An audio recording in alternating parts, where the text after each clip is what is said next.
And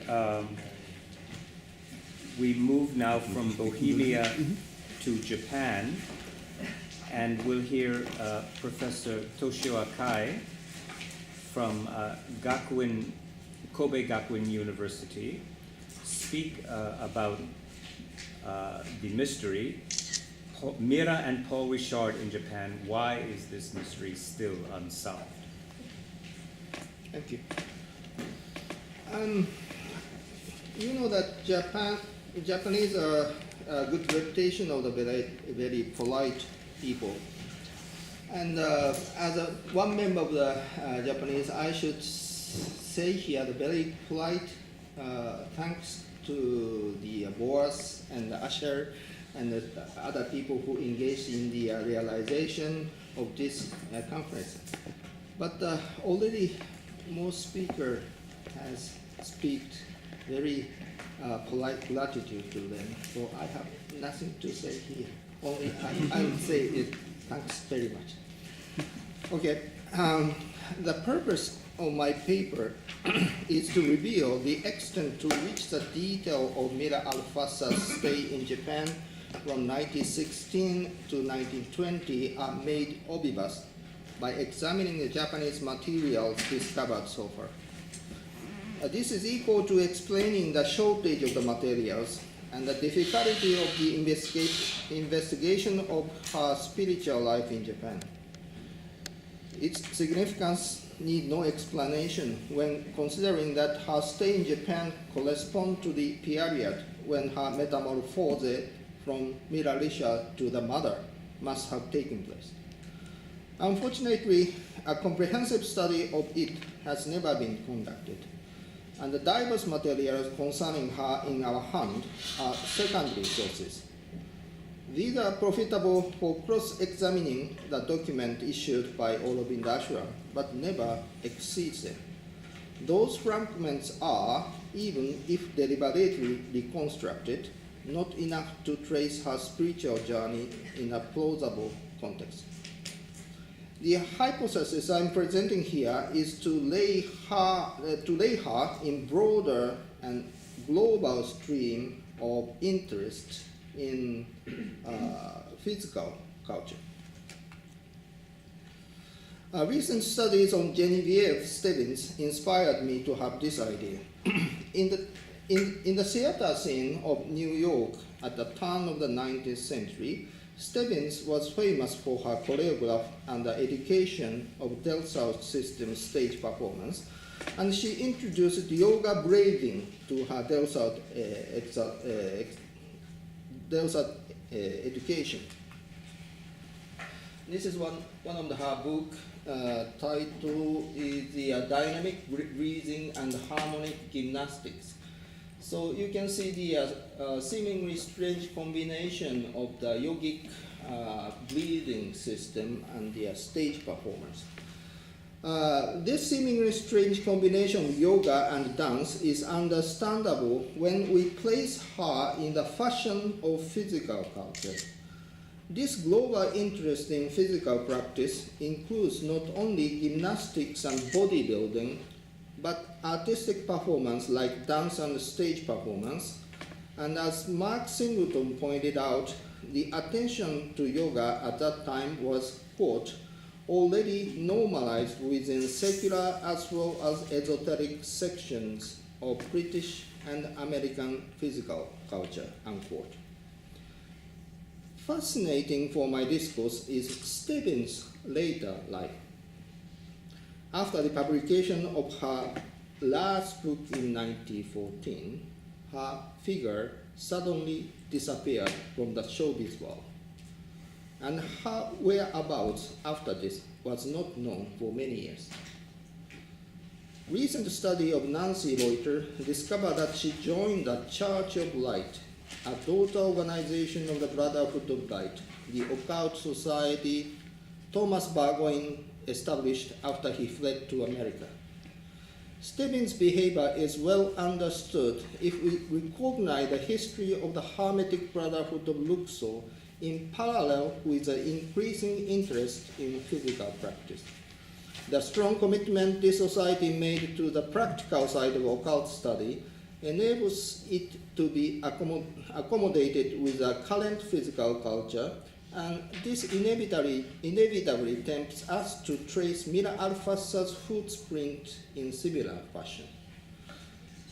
Considering the Church of Light was the offspring of the Hermetic Brotherhood of Luxor in the Western Hemisphere, we are not wrong to assume that similar motion was skimmed in the Eastern Hemisphere, allegedly in relation to the interest in physical culture, and Mira Alfasa was a central figure of it.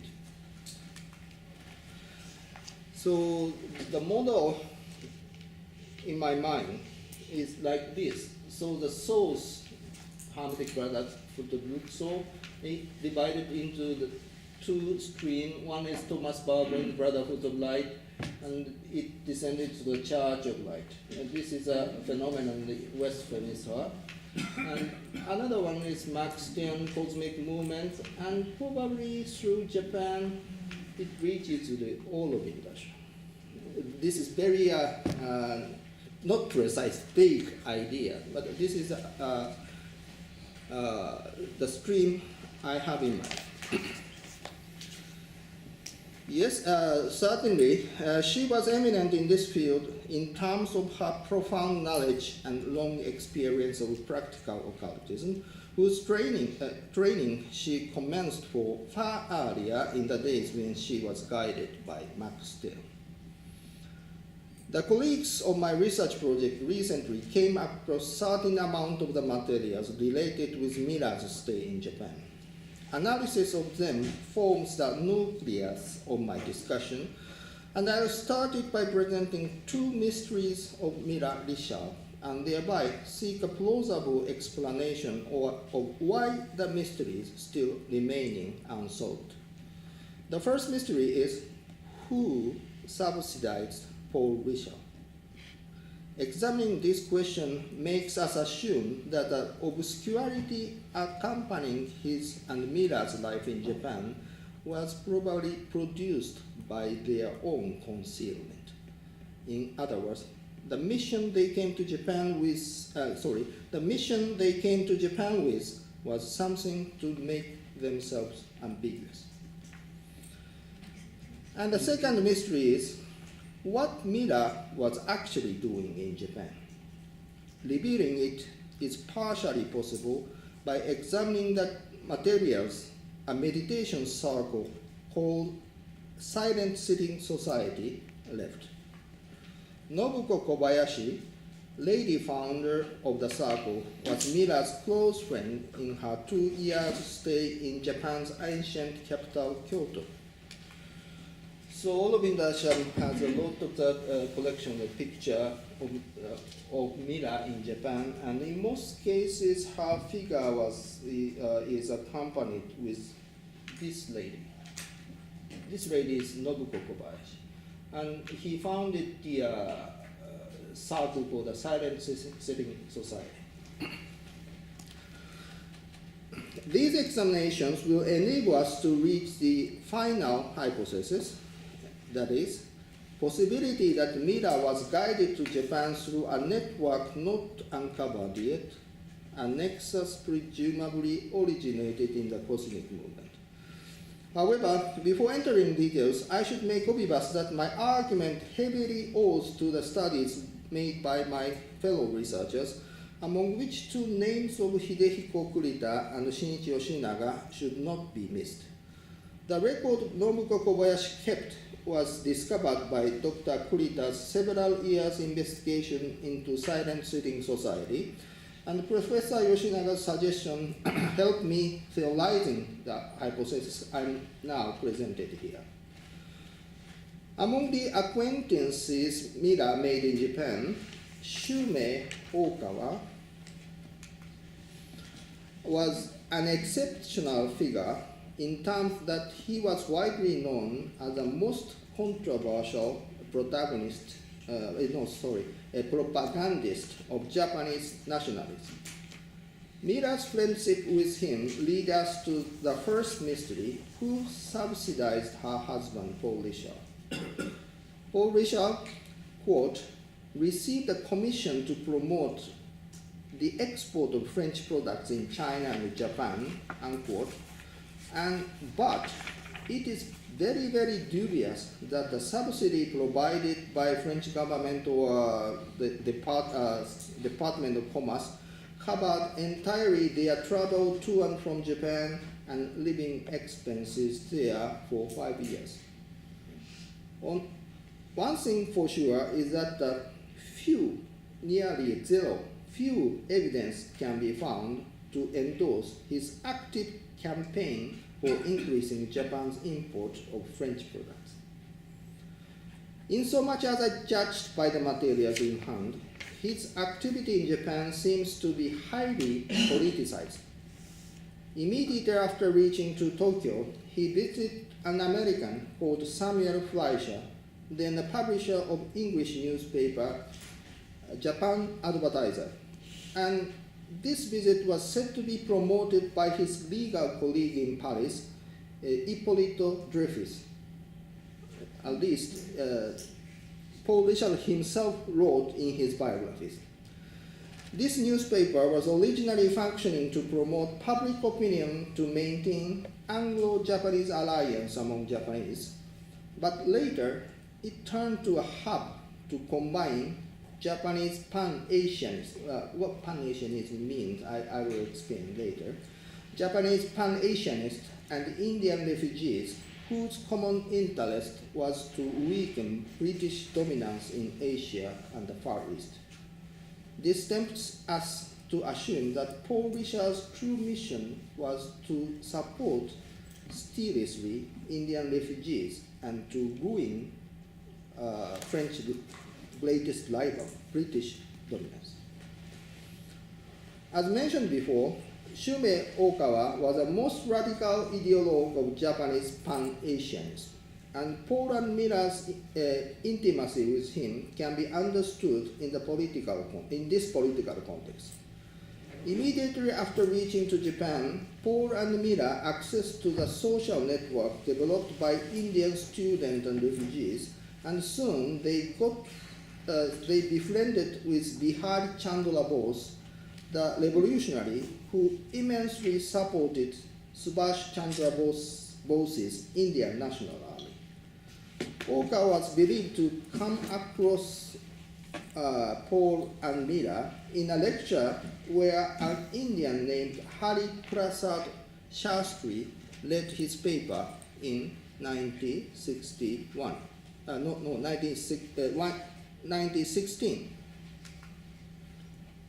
Shastri was an Indian philosophy professor who lectures Waseda University. Waseda University, the university Helena belongs, Tokyo. And there's once academic circle called Indian Philosophy Studies Society in Waseda, and I could not find the exact year, but this is a picture of the gathering of the member. And I think this Indian gentleman wearing the turban must be that Indian professor Hari Prasad Shastri. And this Shastri, he later went to Shanghai to preside over Chinese Lodge of the Theosophical Society, and finally settled in England and founded a yoga center called Shanti Sadhan in 1929.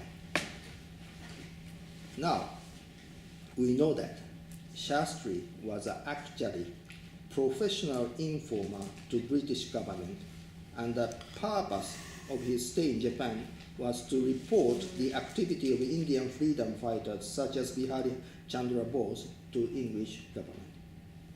Japan in 1910s was an arena on which the miniature version of great games was fought silently and invisibly by the pawns of imperialist powers. Oka and Richard knew each other in this circumstance. Many years later, Okawa recalled how much he was impressed at their first meeting with Mira Richard, and he says, her, quote, light in her eyes, as of a great morning of the world that was about to dawn, unquote. This word he mentioned here is a ideal realization of the Pan-Asians. That means the Asian Federation entirely liberated from the Western nations' oppression and the achievement of their own independence. So this is very important because Okawa says that the realization of such an ideal nation, he saw that idea in Mira's eyes. So this suggests that in some aspects, idea of the Pan-Asianism is not at all, not entirely political one, but it has some spiritual meaning in the process of the making one country independent from the Western colonization. The years I'm discussing is when the tension between Britain and Japan was becoming serious, and it consequently led to the cancellation of renewal of Anglo-Japanese alliance in 1923. This treaty was ratified to restrain Russian southward expansion, and thereby Japan's annexation of Korea was taken granted in exchange for Japan's reconfirmation of British dominance over Indian subcontinent. However, as Japan expanded its influence over China and Southeast Asia, the interests of both nations made a conflict in many places. When the Richard came to Japan, the treaty was still legally valid, and thus Japanese government was obliged to deport Indian revolutionaries from Japan, but Japanese police often ignored their political activities. In terms of strong sympathy with the people in colonized nation, Pan-Asianism was able to present an ideological platform for the protesters against imperialist rule. Pan-Asianist propaganda cunningly emphasized the atrocities colonist administration wielded over indigenous people, and thus form an adequate excuse of Japan's ambition of its own territorial expansion. Japan in 1910s was already to welcome Indians, whether they be refugees or cultural delegate, and not surprisingly, two-time visit of Rabindranath Tagore was extensively reported and appreciated with enthusiasm. And interesting here is that Richard's activity was frequently recorded in association with Tagore and his lecture tour. Rapidly growing intimacy with Oka opened the gate for Paul Richard to enter the political circle of Pan-Asianists called the Black Dragon Society. This is a review that society issued. This is written in Japanese, Asia Jiron, but it has its own English title, and that title, the Asian Review. And you can see the black dragon here. And this Chinese letter means the Black Dragon Society. Yes, and Paul Richard assisted Oka in editing Society's English journal, Asian Review, and the article he wrote for this journal accords well to the Society's Pan-Asianist ideology, but his own interest in spirituality was mentioned in several places. This we can confirm from the passages he wrote later on the Society's founding father, Mitsuru Toyama. Quote, his real goal was Asian unity and freedom, and the Renaissance was spiritual value, unquote. This tendency is more obvious in the 3 books he published from 1917 to 1924 in collaboration with Okawa, and traceable here is in Paul Richard's idea of politics and religion and traceable here is that in Paul Richard's idea, politics and religion is inseparable because, as my colleague Shinichi Yoshinaga summarizes, quote, both are based on morality. Religion of Europe and Asia form an uniform continuum in which clergymen and laymen should not be differentiated, unquote. No material is available to define the extent to which Paul Richard was influenced or supported by his wife when writing those volumes. But if, as Mira's biographer suggests, she was the real mentor for him, we are not wrong to hear her own voice behind his sentences. Mira herself was, as recorded in Okawa's recollection many years later, a lady who, quote, dreamed of New Asia, unquote. And more likely is that the integration of East and West and Asia in unity as its developed form was a goal she must go toward. This arouses our second mystery, why Mira was doing in Japan. If Paul Richard heavily committed to the Pan-Asianist movement, and his purpose was to undermine British supremacy over Indian subcontinent, did Mira help him? And if the answer is yes, how she did it? Her figure is always behind her husband, and the evidence available are too little to assume the degree of her external actions, except her several times contribution to Japanese lady magazines. One matter made certain from diverse records is that she went on yoga practice unceasingly. In their last days in Japan, for nearly a year before leaving Japan, the Richards shared a house in Tokyo with Okawa, and as Okawa recollected many years later, they, quote, sat together in meditation every night for an hour. I practiced Zen and they practiced yoga, unquote. This short remark is not enough to conclude that she learned something new from this joint session, but it's likely that even though aware of practical differences between Zen and yoga, she tried to accommodate them. What endorses this assumption is Mira's involvement in silent sitting movement and her friendship with Nobuko Kobayashi. The material the Silent Sitting Society left are the first comprehensive collection resources about Mira Richard we have ever discovered. And it is significant in terms of including Nobuko Kobayashi's own recollection, in which the memory of the day she shared with Mira is vividly recorded. And it endorses Mira's customary commitment to the silent sitting practice, which is believed to last at least for 2 years while she lived in Kyoto. The silent sitting practitioners were requested to trace strictly the lesson its founder, Trajiro Okata, initiated to his first disciples. This person is Trajiro Okata. So, silent sitting circle was a gathering of his disciples. And please pay attention to this position of sitting.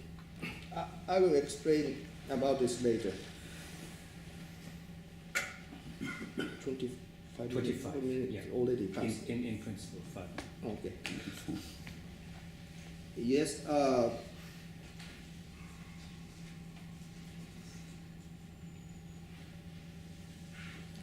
Significantly, my discussion is that Nobuko's memory, in Nobuko's memory, Paul and Mira Richards were remembered firmly in accompaniment with Rabindranath Tagore's visit to a charity hospital her husband Sanzaburo Kobayashi ran in Kyoto.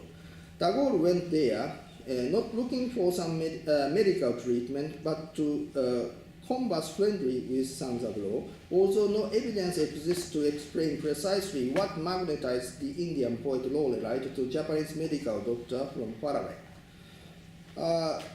thanks to the educational and professional career he had in America, Sanzaburo spoke fluent English and established a social connection with Westerners, and this network might make known extensively his specific treatment, strange hybrid of modern medical science and his own healing method based on the physical practice, to Western visitors to Japan. Most of them are allegedly American ladies who had committed to theosophy or New Thought movement.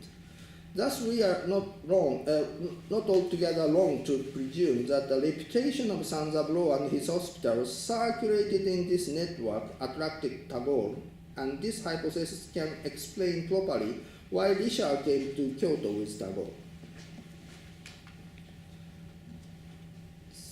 So this is Tagore, and Paul, Richard, and Mira is here.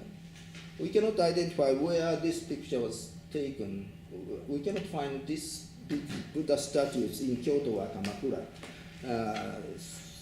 but it's sure that it was taken at this place. Nobuko's unpublished memoir informs us that she got friendly with Mira soon, and Mira decided to stay in Kyoto with her husband, and the stay was extended to nearly 2 years consequently. Mira's friendship with Nobuko lasted long even after she left for Pondicherry in 1920. In declining the mother's invitation, Nobuko visited Aurobindo Ashram in 1959. More important in our context is that Mira's life in Kyoto, recorded in Nobuko's memoir, includes her participation with Mira's participation with silent sitting practice. This is different from the case when she shared the meditative occasion with Okawa I mentioned just before, in terms that she actually followed the breathing and posture alignment method of the silent sitting. And this fact is cross-checked by Mira's own lecture delivered to a small circle of her pupils in Aurobindo Ashram many years later. I have the material of her lecture, but the time is running, so I skip it.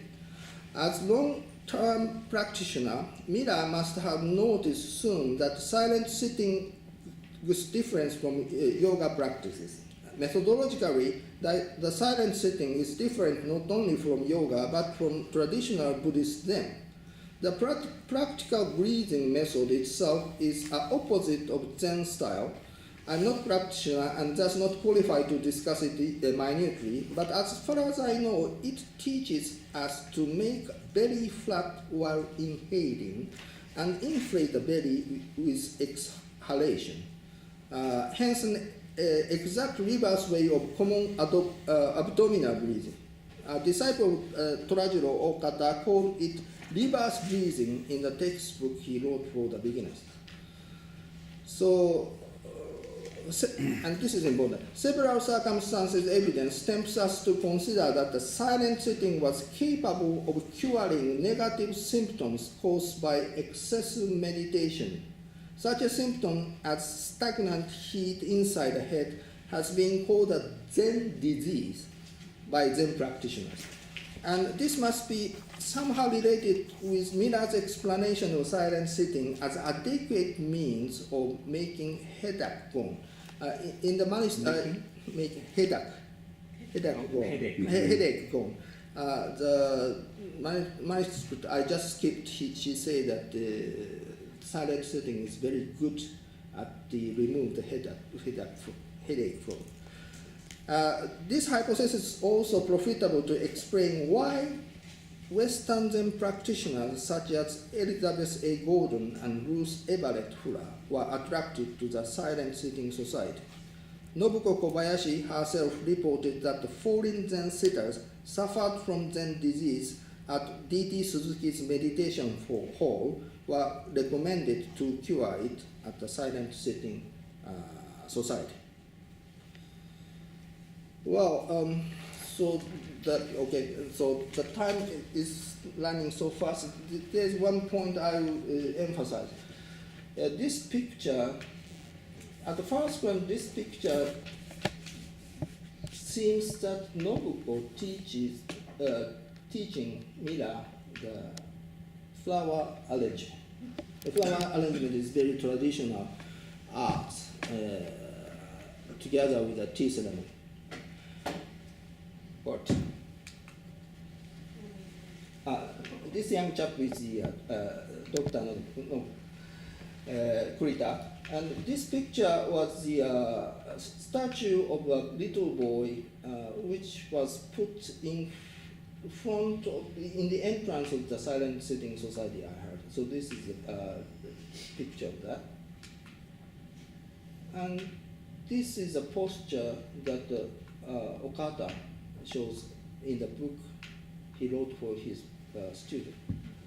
So all the posture is the same. Not a traditional way of sitting, but their waist is half upward, half sitting and half standing.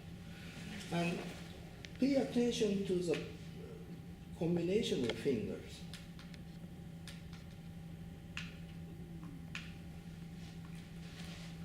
So this is evidence that Mira herself committed deeply in the practice of this silent sitting. Well, the later part of my discussion, I would like to talk about the Anthony Raymond and what he did in the Pondicherry, but I have no time. So this is what I can say now. Thank you very much for your listening.